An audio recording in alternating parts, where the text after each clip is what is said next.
नमस्कार साथियों, मैं दीपांकर राज आप सभी का फिर से अपने इस YouTube चैनल पर स्वागत करता हूं और आप सभी को आपकी आने वाली सभी परीक्षाओं के लिए शुभकामनाएं देता हूं। तो आप सभी जानते हैं कि प्रवक्ता भर्ती परीक्षा का जो स्क्रीनिंग परीक्षा का रिजल्ट आ चुका है और जो अभ्यर्थी उसमें सफल हुए हैं वे मेंस की तैयारी कर रहे हैं, ठीक है। और जो अभ्यर्थी उसमें सफल नहीं हो पाए हैं उनके लिए निराशा वाली कोई बात नहीं है। आपके सामने एक और परीक्षा भी आपके सामने है जिसमें आप अगर तैयारी करें तो उसमें सफल हो सकते हैं और अपनी एक नौकरी पक्की कर सकते हैं, ठीक है। तो अब आपके सामने एलटी भर्ती परीक्षा खड़ी है, ठीक है। एलटी भर्ती परीक्षा अब आपके सामने है, उसकी तैयारी आपको करनी है। जो परीक्षार्थी प्रवक्ता भर्ती परीक्षा की मुख्य परीक्षा की तैयारी कर रहे हैं और जिन्होंने एलटी भर्ती परीक्षा के लिए भी अप्लाई किया है उनके लिए भी ये वीडियो बहुत महत्वपूर्ण है, ठीक है। लगभग सभी ने अप्लाई किया होगा। तो आपके सामने अब एलटी भर्ती परीक्षा है जिसकी तैयारी आपको करनी है और यह परीक्षा अगस्त में संभावित है। सुनने में आ रहा है कि 8 अगस्त को ये परीक्षा होगी, तो उसी के अनुसार आपने अपनी तैयारी करनी है। आज के इस वीडियो में हम एलटी भर्ती परीक्षा से संबंधित जो शिक्षण अभिरुचि का भाग है उसका एक महत्वपूर्ण टॉपिक है शिक्षण अधिगम, उस पर चर्चा करेंगे। शिक्षण अधिगम एक महत्वपूर्ण टॉपिक है जिससे आपकी परीक्षा में प्रश्न डेफिनेटली पूछा जाएगा। तो आज के इस वीडियो में हम शिक्षण अधिगम पर चर्चा करेंगे, उसके महत्वपूर्ण बिंदुओं को देखेंगे, ठीक है। तो शिक्षण अधिगम एलटी भर्ती परीक्षा हेतु विशेष ये वीडियो है और शिक्षण अभिरुचि से संबंधित एक महत्वपूर्ण भाग है, ठीक है। तो इसी पर हम चर्चा करेंगे। आगे चलते हैं। हाँ, सबसे पहले हम देखेंगे कि अधिगम क्या है, ठीक है। अधिगम क्या है इसके बारे में देखते हैं। सीखना या अधिगम, जिसे हम लर्निंग कहते हैं, एक व्यापक एवं सतत जीवन पर्यंत चलने वाली महत्वपूर्ण प्रक्रिया है। मनुष्य जन्म के उपरांत ही सीखना प्रारंभ कर देता है और जीवन भर कुछ न कुछ सीखता रहता है। धीरे धीरे वह अपने को वातावरण से समायोजित करने का प्रयत्न करता है। इस समायोजन के दौरान वह अपने अनुभवों से अधिक लाभ उठाने का प्रयास करता है। इस प्रक्रिया को मनोविज्ञान में सीखना कहते हैं। जिस व्यक्ति में सीखने की जितनी अधिक शक्ति होती है उतना ही उसके जीवन का विकास होता है। सीखने की प्रक्रिया में व्यक्ति अनेक क्रियाएं एवं उपक्रियाएं करता है, अतः सीखना किसी स्थिति के प्रति सक्रिय प्रतिक्रिया है, ठीक है। तो आपने देखा कि जो अधिगम या सीखना जिसे कहते हैं वह एक व्यापक और सतत प्रक्रिया है जो कि जीवन पर्यंत चलती रहती है। यह जॉन डीवी का कथन है। एक क्वेश्चन यहाँ पर बनता है। मनुष्य जन्म के उपरांत ही सीखना प्रारंभ कर देता है और धीरे धीरे जीवन पर कुछ ना कुछ सीखता रहता है। धीरे धीरे वह अपने वातावरण से समायोजन का प्रयत्न करता है। इस समायोजन के दौरान जो उसे अनुभव प्राप्त होते हैं उनसे वह लाभ उठाने का प्रयास करता है और इस प्रक्रिया को हम मनोविज्ञान में सीखना कहते हैं। यानी अपने जीवन के अनुभवों से अनुभवों के आधार पर जीवन के सम्मुख आने वाली परिस्थितियों से समायोजन करना जो कहते हैं, समायोजन करना जो होता है उसे मनोविज्ञान की भाषा में सीखना कहते हैं। जिस व्यक्ति में सीखने की जितनी अधिक शक्ति होती है उतना ही उसके जीवन का विकास होता है। सीखने की प्रक्रिया में व्यक्ति अनेक क्रियाएं एवं उपक्रियाएं करता है, अतः सीखना किसी स्थिति के प्रति सक्रिय प्रतिक्रिया है, ठीक है। आगे चलते हैं। अब देखते हैं हम शिक्षण अधिगम से संबंधित महत्वपूर्ण कुछ बिंदु हैं उनको देखेंगे जो कि आपकी परीक्षा में आ सकते हैं। पहला है अनुभव, क्रिया, प्रतिक्रिया, निर्देश आदि प्राणी के व्यवहार में परिवर्तन लाते रहते हैं। यह अधिगम का व्यापक अर्थ है, ठीक है। यानी अनुभव, क्रिया, प्रतिक्रिया, निर्देश आदि प्राणी के व्यवहार में परिवर्तन लाते रहते हैं, यह अधिगम का व्यापक अर्थ है। अगला पॉइंट, सामान्य अर्थ व्यवहार में परिवर्तन होना या सीखना होता है, ठीक है। तो अधिगम का जो सामान्य अर्थ है वह व्यवहार में परिवर्तन होना या सीखना होता है। अगला पॉइंट देखते हैं। गिलफोर्ड के अनुसार अधिगम व्यवहार के कारण में परिवर्तन होना अधिगम है, ठीक है। यानी व्यवहार में परिवर्तन होना अधिगम है। इसको आप ब्रैकेट में देखिए। अधिगम स्वयं व्यवहार में परिवर्तन का कारण है, ठीक है। अधिगम स्वयं व्यवहार में परिवर्तन का कारण है। अगला पॉइंट देखते हैं। अगला है स्किनर का पॉइंट, महत्वपूर्ण है, व्यवहार के अर्जन में उन्नति की प्रक्रिया ही अधिगम है। ठीक है, महत्वपूर्ण पॉइंट है कि व्यवहार के अर्जन में उन्नति की प्रक्रिया ही अधिगम है। ये गिलफोर्ड भी महत्वपूर्ण है। ठीक है, ठीक है। तो अगला बिंदु है कैल्विन का। कैल्विन के अनुसार पहले से निश्चित व्यवहार में अनुभव द्वारा परिवर्तन ही अधिगम है। कैल्विन के अनुसार पहले से निर्मित व्यवहार में अनुभव द्वारा परिवर्तन ही अधिगम है। अगला एक बार और देखिए, कैल्विन के अनुसार पहले से निर्मित व्यवहार में अनुभव द्वारा परिवर्तन ही अधिगम है। आगे चलते हैं, अधिगम की पूरक प्रक्रिया। अधिगम की पूरक प्रक्रिया विभेदीकरण या विशिष्टीकरण भी मानी गई है, जैसे खिलौने के सभी घटकों को अलग कर फिर से जोड़ना। जैसे खिलौने के सभी घटकों को अलग कर फिर से जोड़ना अधिगम की पूरक प्रक्रिया विभेदीकरण या विशिष्टीकरण भी मानी गई है, जैसे खिलौने के सभी घटकों को अलग कर फिर से जोड़ना। ठीक है, आगे चलते हैं। हाँ, अब हम देखते हैं शिक्षण अधिगम प्रक्रिया को प्रभावित करने वाले कारक। ठीक है, पहले देखिए बालक के लिए कारक। ये बालक के लिए जो शिक्षण अधिगम प्रक्रिया को प्रभावित करने वाले कारक होते हैं वे कौन कौन से होते हैं, देखिए।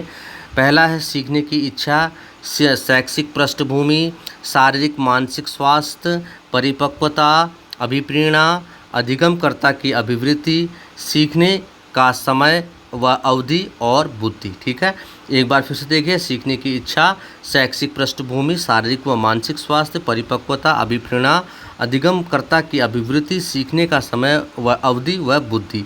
ये किसके लिए है, बालक के लिए है, अधिगम को प्रभावित करने वाले कारक। आगे चलते हैं, अब देखते हैं हम अधिगम को प्रभावित करने वाले जो कारक हैं वो अध्यापक के लिए क्या हो सकते हैं। अध्यापक के लिए क्या कारक होते हैं, अध्यापक का विषय ज्ञान, शिक्षक का व्यवहार, शिक्षक को मनोविज्ञान का ज्ञान, शिक्षण विधि, व्यक्तिगत भेदों का ज्ञान, शिक्षक का व्यक्तित्व, पाठ्य सहगामी क्रियाएं और अनुशासन की स्थिति। ठीक है, यानी अध्यापक का विषय ज्ञान, शिक्षक का व्यवहार, शिक्षक का मनोविज्ञान का ज्ञान, शिक्षण विधि, व्यक्तिगत भेदों का ज्ञान व शिक्षक का व्यक्तित्व, पाठ्य सहगामी क्रियाएं और अनुशासन की स्थिति, ये सभी अध्यापक के लिए अधिगम को प्रभावित करने वाले कारक हो सकते हैं। ठीक है, आगे चलते हैं। अब देखते हैं हम शिक्षण अधिगम प्रक्रिया से संबंधित कुछ महत्वपूर्ण नियम हैं जो कि परीक्षा में पूछे जा सकते हैं। पहलाव, स्किनर आदि ने जिस प्रकार अधिगम सिद्धांतवादों का प्रतिपादन किया, उसी प्रकार थॉर्नडाइक ने अधिगम के नियमों का प्रतिपादन किया। ठीक है, तो पहलाव और स्किनर ने कुछ अधिगम के सिद्धांत दिए थे, उसी प्रकार थॉर्नडाइक ने कुछ अधिगम के नियम दिए हैं। इनको देखते हैं हम। पहला है तत्परता का नियम। तत्परता का नियम, इसके अनुसार जब तक कोई अधिगमकर्ता सीखने के लिए अपने मन से तत्पर नहीं है तब तक अधिगम कठिन है। ठीक है, यानी जब तक अधिगमकर्ता अपने मन से सीखने के लिए तत्पर नहीं है तब तक अधिगम कठिन होता है। अगला पॉइंट है अभ्यास का नियम। अगला अभ्यास का नियम, इसके अनुसार क्योंकि शिक्षा, शिक्षण और अधिगम का मूल उद्देश्य विद्यार्थियों में व्यवहारगत परिवर्तन लाना है, अतः व्यवहार में निरंतर अभ्यास न होने पर उसे भूल जाते हैं, अतः अभ्यास अधिगम में बहुत महत्वपूर्ण है। ठीक है, इसका अर्थ यह है कि विद्यार्थी को बिना अभ्यास के अधिगम नहीं हो सकता। अगर उसे कोई भी चीज़ सिखाई जाती है तो जब तक उसका अभ्यास विद्यार्थी को नहीं होगा तो उससे अधिगम नहीं होगा।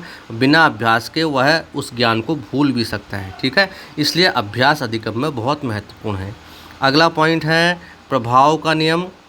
इसके अनुसार जिस बात की जीवन उपयोगिता जितनी अधिक होगी, बालक सीखने के लिए उतना ही अधिक प्रभावित होगा।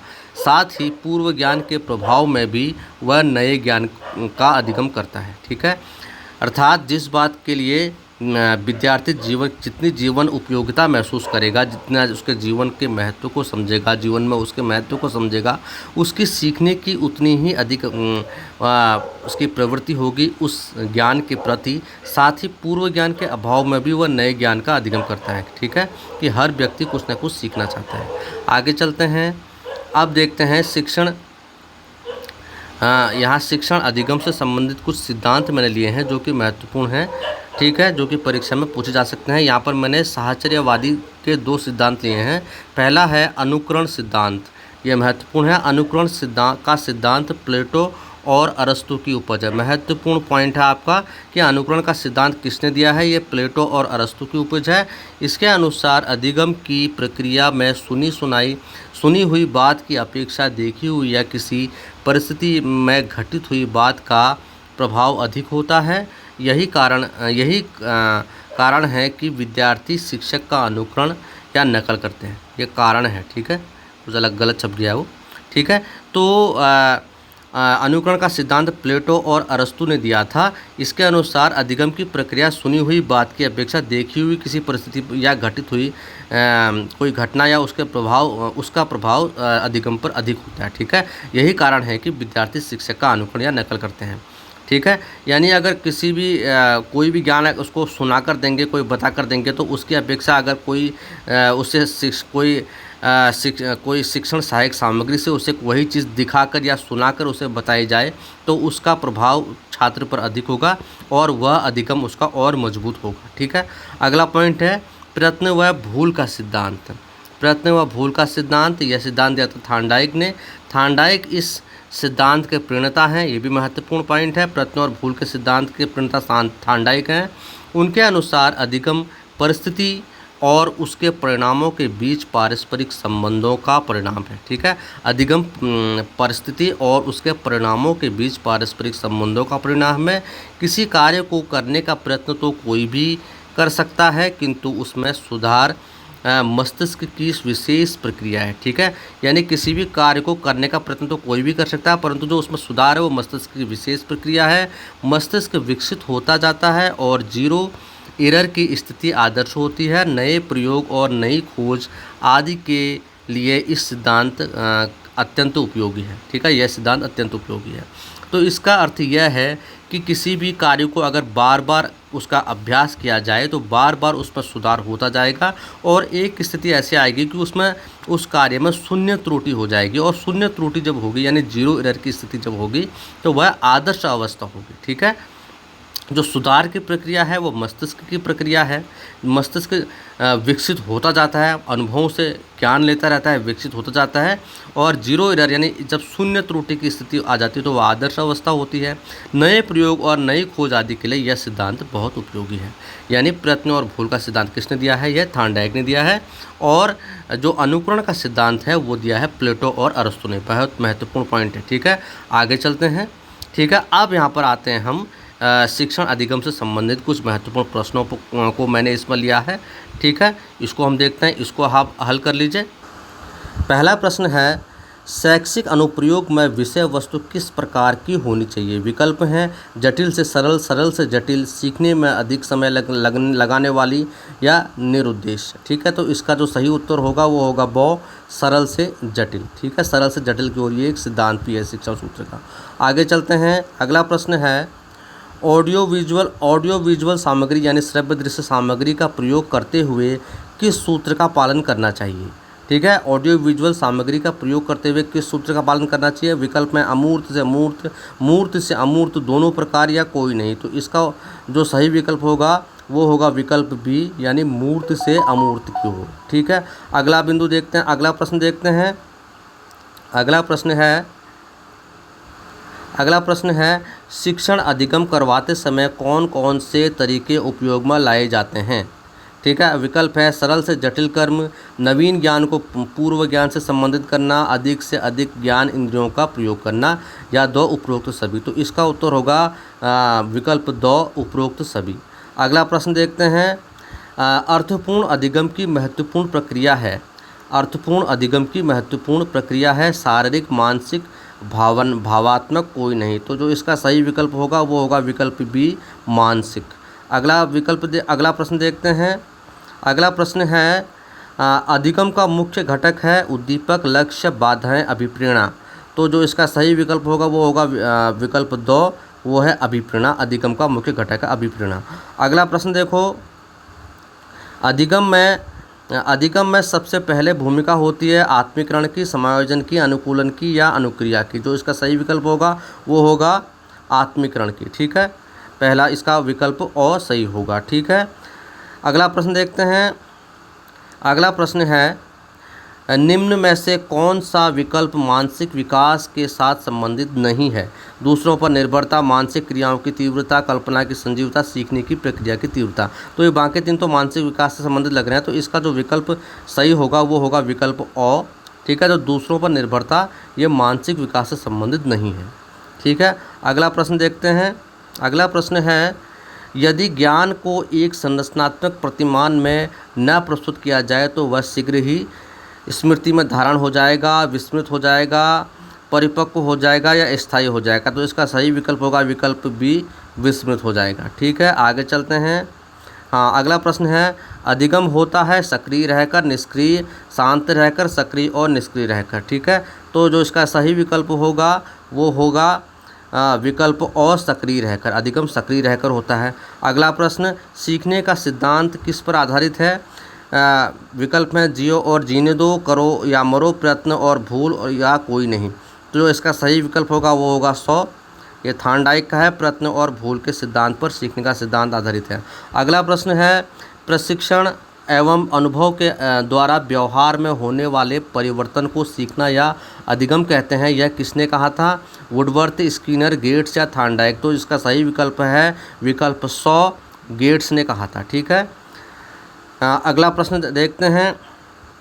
अगला प्रश्न है, एक शिक्षक अपने शिक्षार्थियों की सदैव इस रूप में मदद करता है कि वह एक विषय क्षेत्र से प्राप्त ज्ञान को दूसरे विषय क्षेत्र के ज्ञान के साथ जोड़ सकें, इससे वृद्धि होती है। वह है विद्यार्थी स्वायत्तता, पुनर्बलन, व्यक्तिक भिन्नता, ज्ञान का सहसंबंध या अंतरण।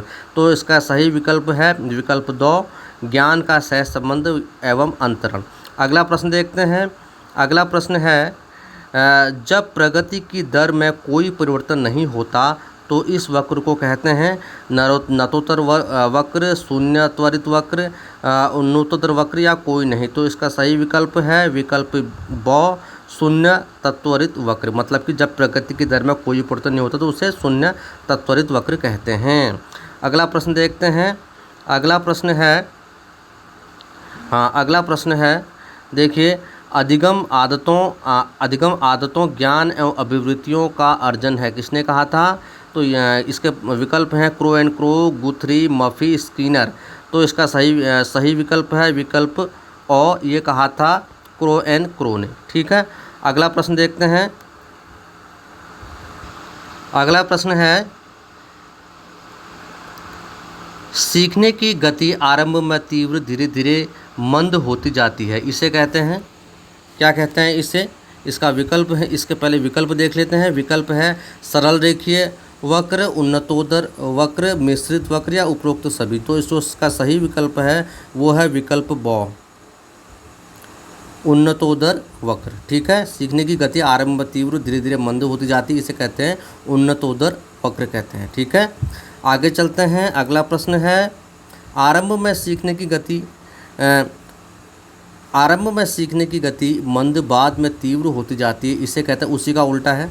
आरंभ में सीखने की गति मंद होती जाती है, आरंभ में सीखने की गति मंद, बाद में तीव्र हो जाती है, इसे कहते हैं विकल्प नतोदर वक्र, उन्नतोदर वक्र, मिश्रित वक्र या उपरोक्त सभी।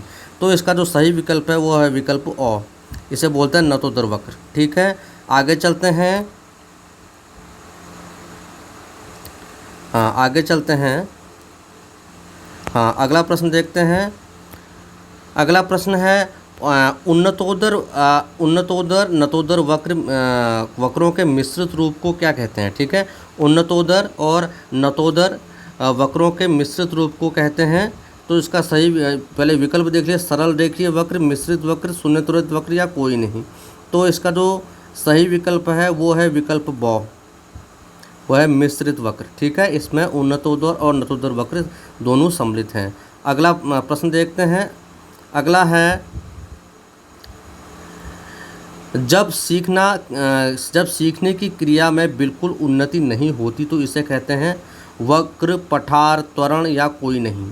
ठीक है, तो जो इसका सही विकल्प है वो है विकल्प ब, पठार। जब सीखने की क्रिया में बिल्कुल उन्नति नहीं होती तो इसे कहते हैं पठार। ठीक है, आगे चलते हैं। अगला प्रश्न है, सीखने के पठार के कारण हैं। हाँ, सीखने के पठार के कारण है थकान, दूषित वातावरण, कार्य की जटिलता या उपरोक्त सभी। तो इसका विकल्प है विकल्प 2। ये सभी कारण हो सकते, थकान भी हो सकती है, दूषित वातावरण हो सकता है और कार्य की जटिलता हो सकती है। ये उपरोक्त सभी कारण सीखने के पठार के कारण है। और पठार क्या है? पठार मैंने अभी बताया कि पठार जब सीखने की प्रक्रिया में बिल्कुल उन्नति नहीं होती तो उसे पठार कहते हैं। अगला प्रश्न है संरचनात्मक सिद्धांत के प्रवर्तक हैं जीन पियाजे, जेरोम ब्रूनर, जॉन डीवी या मन। ठीक है, तो इसका सही विकल्प है वो है विकल्प ब, जेरोम ब्रूनर। संरचनात्मक सिद्धांत के जो प्रवर्तक है वो है जेरोम ब्रूनर। ठीक है, आगे चलते हैं। हाँ, तो ये कुछ प्रश्न मैंने शिक्षण अधिगम से लिए थे। अब कुछ महत्वपूर्ण प्रश्न हम लेंगे शिक्षण अधिगम सिद्धांतों से संबंधित लेंगे। शिक्षण अधिगम सिद्धांतों से संबंधित प्रश्न हम लेंगे यहाँ पर। ये भी आपके सिलेबस में है और ये भी एक महत्वपूर्ण टॉपिक है जिससे प्रश्न आपके पूछे जा सकते हैं। पहला देखते हैं, शिक्षा एक ऐसी प्रक्रिया है जो बालक की समस्त शक्तियों को विकसित करने में सहायता देती है। उपरोक्त कथन किसके द्वारा दिया गया है? तो उत्तर है रायबर्ने के द्वारा। ठीक है, तो शिक्षा एक ऐसी प्रक्रिया है जो बालक की समस्त शक्तियों को विकसित करने में सहायता देती है। उपरोक्त कथन किसके द्वारा दिया गया है? ये रायबर्ने के द्वारा दिया गया है। अगला पॉइंट देखते हैं, यह किसने कहा है कि शिक्षण सीखने हेतु संपन्न की जाने वाली क्रियाओं की प्रणाली है? यह किसने कहा है कि शिक्षण सीखने हेतु संपन्न की जाने वाली क्रियाओं की प्रणाली है? तो ये कहा है B.O. स्मिथ ने। अगला बिंदु देखते हैं। अगला प्रश्न है, शिक्षण पुनर्बलन की आवश्यकताओं का क्रम है, यह किसका कथन है? शिक्षण पुनर्बलन की आवश्यकताओं का क्रम है, यह किसका कथन यह है? B.F. स्किनर का कथन है।